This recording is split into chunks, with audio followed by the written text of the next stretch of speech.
Hi everyone, welcome. I just wanted to talk a bit more about object-oriented programming and inheritance, and I think after this lecture, you'll be able to tackle the assignment one pretty well with the code that we're going to be doing.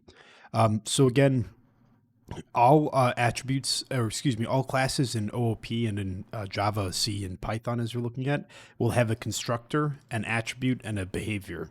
In the book, these are referred to as class, fields, and behaviors, but essentially these names could be interchangeable, and constructor and class could be the same thing.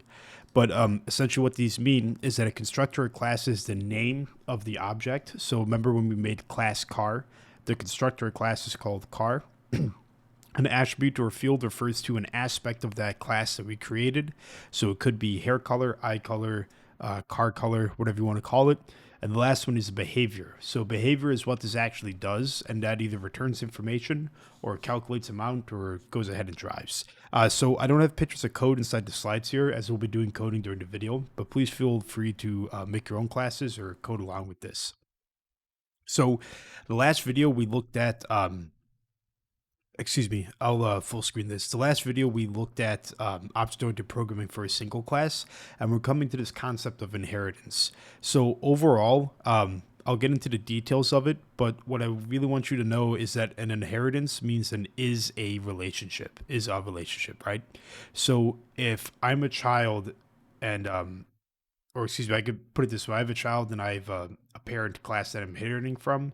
You could say a child is a parent. Sometimes that sounds a bit weird, but what we're trying to say essentially is from these images here too, down here at this row, these classes, apartment, house, and commercial building, are inheriting from building. So apartment is a building, house is a building, and we can go further with our inheritance. Two-story house is a house, which is a building, right? So we kind of go up this inheritance tree, and this is a relationship. Okay, so a Nissan is a car, a Nissan Versa is a Nissan. You can kind of go down like that, and we'll be doing this type of Nissan car thing for us. Okay, so the main point of inheritance again is we want to understand. If you ask the question, why would you use inheritance? Let's just say that you're working at a factory and your car produces, or excuse me, your factory produces cars, and you're saying, okay, so for this type of car, we're going to need its own driving formula and its own braking formula. And then you'll notice that it has four doors and four wheels. And then you go to another car and you have to repeat the same process, right? For this car, we need a new driving formula and a braking formula. The point of inheritance is that if you can see shared modules or concepts in your classes, you just need to build a parent class that holds all of those concepts together and then inherit them down. So it's less work for you, right? So you could say that all cars brake and drive the same way. It's probably more complicated than that in real life, but let's just say for our example. So you could say now that a Nissan and a different type of car, Toyota, are going to both be cars. So now we don't need to worry about how we can code the driving and the braking for those cars. We could focus on the other aspects, right? And that's what inheritance does for us. So you could see it right here in the example from the book. There's a predatory credit card, and then there's a credit card itself. A predatory credit card is going to have all the same fields and behaviors as the other one, except it's going to add in its own ones, right? You don't want to repeat the behaviors from up here because you already defined them. You're doing the same thing, so it's redundant. Great. Now, one more thing I want to look at that the chapter does after inheritance is this concept of namespaces, excuse me, an object orientation. And essentially what this does is that when we're coding, it might be difficult to differentiate between what's actually going on in the back end, right? So if I create a variable called my car is equal to car, and then I create another variable called my car A is equal to car, it might be hard to say, okay, well, are these both pointing to the same instance there? So essentially, when we don't define unique instances where we have our own information, like let's just say this is defaulting to values, we're going to essentially get the same reference point, remember? Because my car, everything on the left side of the equal sign is just a reference to the actual value. This my car doesn't actually hold the information here, it holds a reference to that information. The point I'm putting this up for is that when we call my car, What we're first going to search is the instance of my car. If we find it, we use the information that we have. Let's just say that we didn't put in any information like we did here. When we look, then we look into the car class itself. If there's information there, we use it. If there's no information in the car class, we go up to the parents if there's any inheritance. And if there's no inheritance there, then you go ahead and you return an attribute error not found. Okay.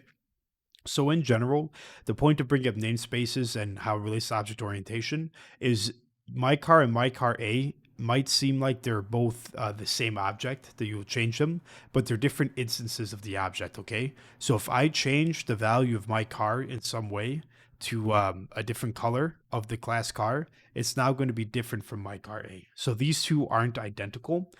Just be aware of that, okay? Great. So to actually look at this working properly, we're going to look at a bit of code. So in the last video, we built up a class called car, and this guy is kind of our main class with the constructor. And now what we want to do is figure out a way to actually inherit from this class. So I'll actually type this up on top of it because it's easier to scroll down for the video, but usually you could, it doesn't matter where you define this. So what we could say now is I'm going to create a class called, what was I calling it? A Nissan. And the way that I can inherit it to a parent class, so if I typed on Nissan, this is by itself. If you go ahead and you put a parentheses after your class name and you type out the other class that you want to inherit from, this becomes the parent class, okay? Now, what if I just did nothing here and I just put a pass? Okay. Oops. I might have lied there. So because Python reads it like a scroll, I apologize. I thought this was a different type of language. We're going to need to put it at the bottom. So class needs to be defined first. We'll just do that as an example. I'm going to run this guy. So now, as we saw earlier, I have a default car from my class. Oops. So I could say something like my car is equal to car. And if I do something like string of my car, oops, this one's still giving me an error. I'm just going to return the self.color for right now. Let me just say it this way. Sorry, everyone. That was a new error I thought I fixed. Okay, so now if I do my car is equal to car, and I do string of my car, like so, I get a car object. So now what happens if I put in A is equal to Nissan, right? You'll notice here when I open up my parenthesis, I get the exact same default values from my car class. And why is this? Because I haven't defined a constructor of my Nissan, so I'm using the default constructor up here, okay? So I could say A is equal to Nissan, like so. And now if I do string of A, I inherit the class of string from down here, and I get a car object, all right? So now what else can we do with this information? Well, now I have access to all this information here, right?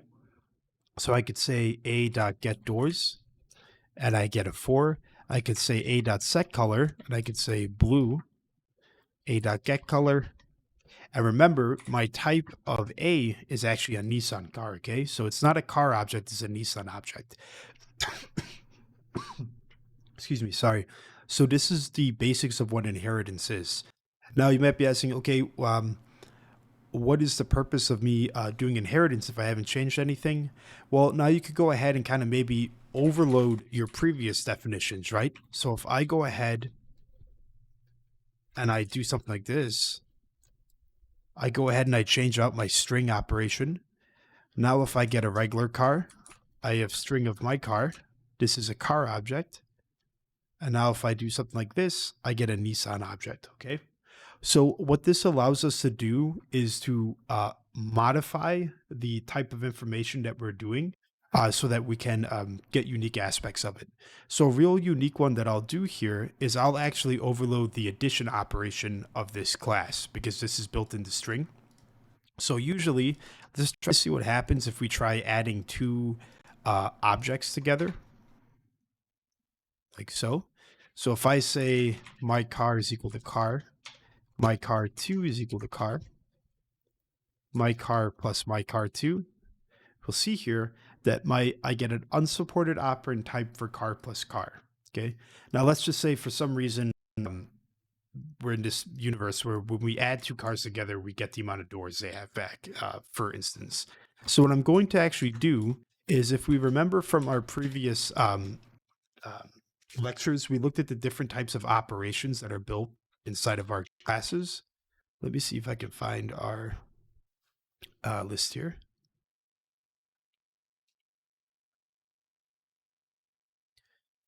They have it somewhere. Okay, so some of these here, such as the addition, the general layout that they have. Sorry, I thought I had it close. The general layout that they have is that we have something like, when we do A plus B, this was in one of the previous lectures, it actually does something where it does a bit of code like this, right? So whenever we do A plus B, it does A dot add B, such as this. So what we can actually do is overload the addition operator, okay? So one thing that we might notice here is when we do string, we just take in ourself and we return the object by itself. There's nothing going on. But here we want to actually get the object that's coming into us, right? So what we can do now is can type something like this, where when I do A plus B, I'm going to be doing something similar to my two cars being added together. Whoops. So what I'm going to do is just try to access this other car. So we noticed from before that I have a self.doors variable in our car.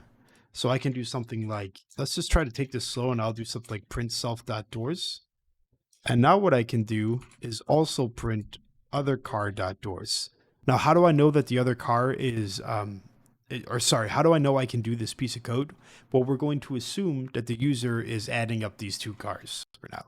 Okay. Great. So what we could do now is, if I have a my car is equal to car and it defaults to 4 doors, and what I'm going to do is I'm going to say car2. I'm going to create a car, but I'm actually going to set the amount of doors to 2.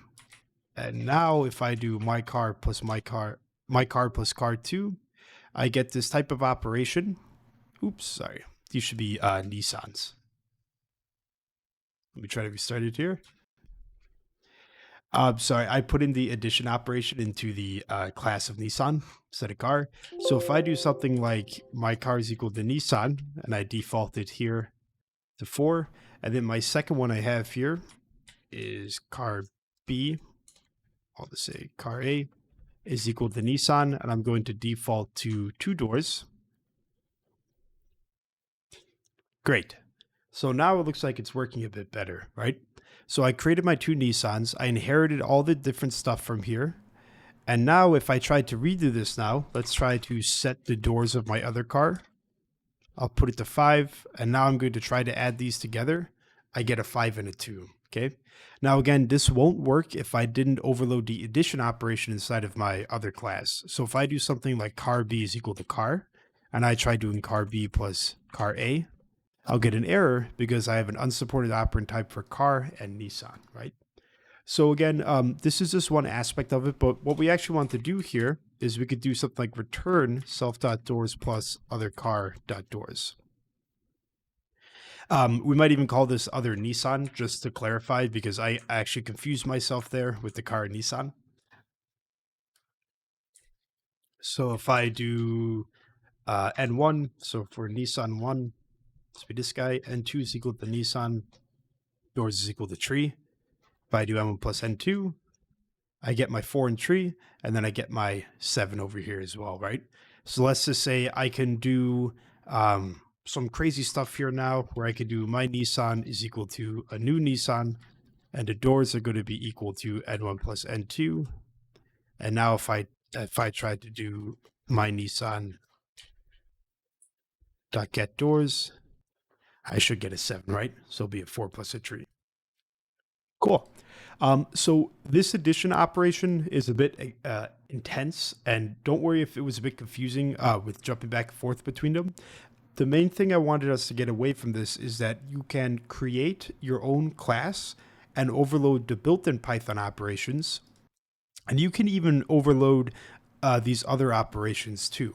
So if I go ahead and I do def of get doors, I could do a print from the Nissan version.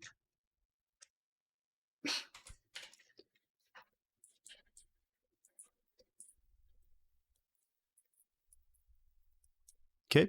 And if I do N1 is equal to Nissan, do N1 that get doors, see here I get from the Nissan version, right? So essentially what we're doing here is just trying to overload these operations. And mainly for the assignment, you don't need to worry too much about the different initializers. I would say you can make an init for your parent class and you don't need to overwrite it down into here. But overloading initializers is a little bit trickier, and we'll get into that in a different video as this one's already kind of long. But again, what I want you to take away is that when you define a class, if you put in the parentheses behind it, that's your parent. You'll inherit everything about that class, how it functions, and then you could go ahead and make your own stuff as we did here with this addition, or you can overload the previous ones. Great, thank you.